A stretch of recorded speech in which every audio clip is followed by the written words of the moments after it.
Kita lanjutkan dialog kita pemirsa, kini kita ke Pak Adityo Susilo. Pak Adityo, tadi Anda mengatakan terkait dengan penerapan protokol kesehatan ini yang semakin menurun dalam masyarakat menerapkan prokes 3M. Ini apa strategi yang sebaiknya dilakukan oleh pemerintah untuk agar masyarakat ini sadar terhadap dengan protokol kesehatan 3M dan mencegah kenaikan kasus COVID-19?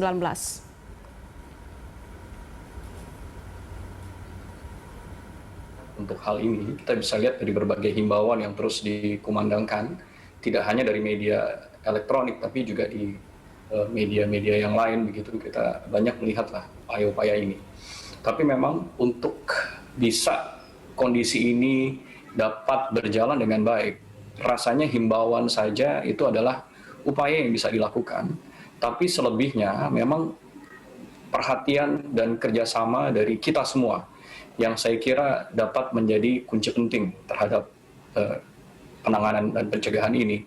Karena tidak jarang kami pada saat memang turun di lapangan, ya kebetulan kami termasuk tenaga medis yang memang berhadapan langsung dengan pasien-pasien COVID, ternyata pemahaman mengenai penyakit ini ternyata memang masih belum sepenuhnya merata.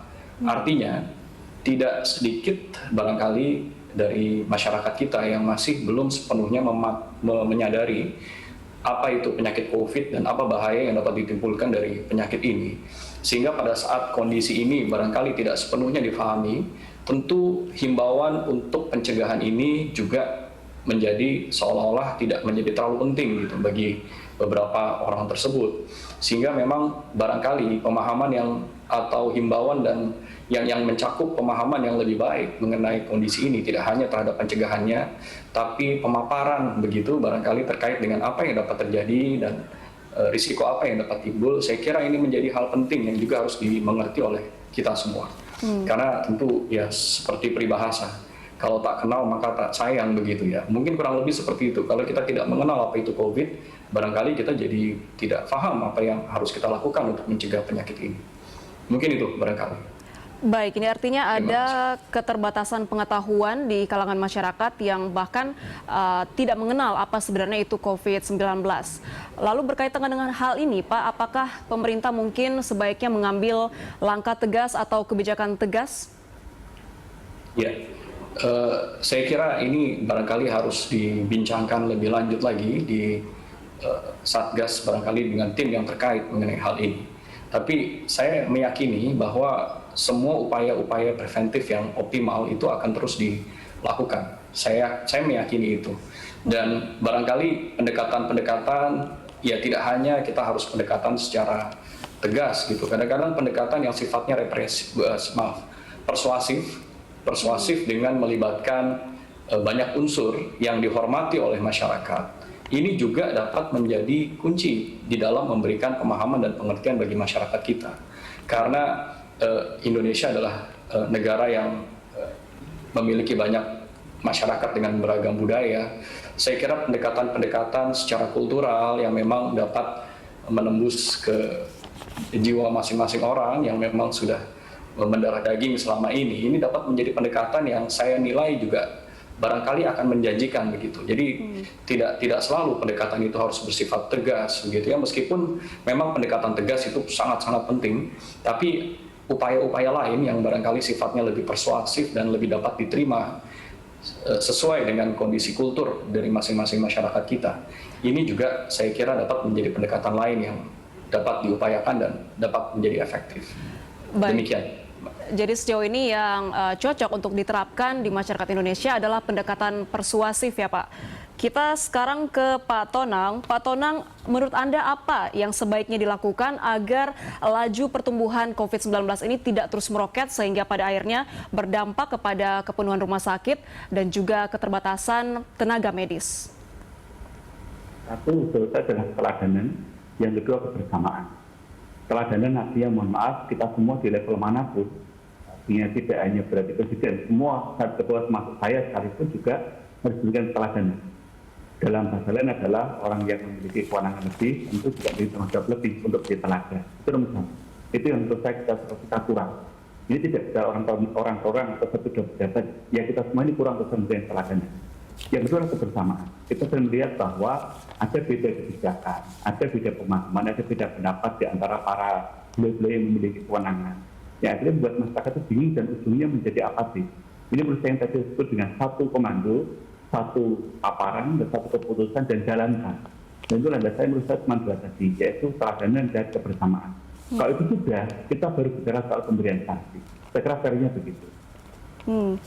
Harus ada keseragaman regulasi apa berarti antara pemerintah dan juga rumah sakit di daerah-daerah? Ya, ada termasuk pemerintah pusat, pemerintah daerah, sampai ke level kabupaten kota. Kita masih sering mendapati bahwa apa yang menjadi kebijakan itu tidak terlalu klop. Katakanlah satu kota misalkan, berupaya untuk membuat dia membatasi penularan, membatasi pergerakan. Tapi kota sekitarnya tidak, kan jadi tidak klop akhirnya. Ini sama saja akhirnya kita bicara. Ada yang berusaha untuk ini kita coba PSBB, kita coba berusaha membatasi tidak ada kegiatan massa. Tapi justru orang-orangnya berkegiatan massa di kabupaten atau kota sebelah.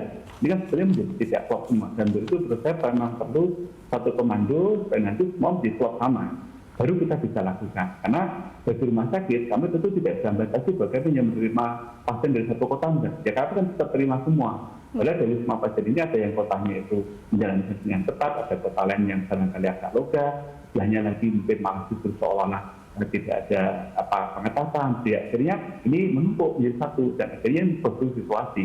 Ujungnya adalah masyarakat jadi apatis karena merasa sama aja, apa juga sama aja. Jadi seperti ada sampaikan kan akhirnya karena nggak banyak pengetahuan, nggak mengenal COVID, yang itu dua takut sekali atau sekarang menjadi abai sekali. Dulu masih banyak yang takut sekali, sedikit yang abai. Sekarang kebalik, yang takut juga sedikit, yang merasa apatis sekarang semakin banyak. Ini menurut saya yang terjadi hari ini.